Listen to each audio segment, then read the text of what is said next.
বাংলাদেশের সবকিছু দাম বাড়ে। কই আপনার বাবার বেতন কি বাড়ে? আপনার বেতন কি বাড়ে? আজকে আমি এখানে কথা বলছি, কালকে তো আমার লাস্টে বুড়িগঙ্গা ভাসতে পারে, কালকে তো আমিও ট্রাকের তলে চাপা পড়তে পারি।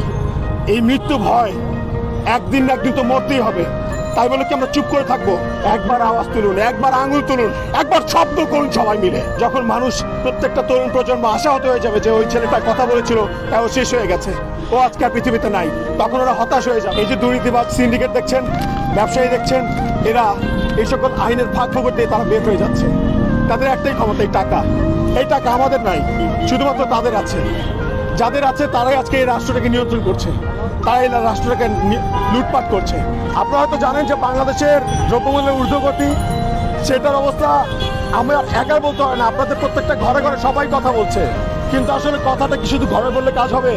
কথাটা বলতে হবে তাদেরকে যারা এই দ্রব্যমূল্যের ঊর্ধ্বগতি অনিয়ন্ত্রিত হবে সিন্ডিকেট মজুতদারি করে, আড়তদারি করে লুট করছে। মুনাফাখোরদেরকে জানান দিতে হবে যে আমাদের কষ্ট হচ্ছে।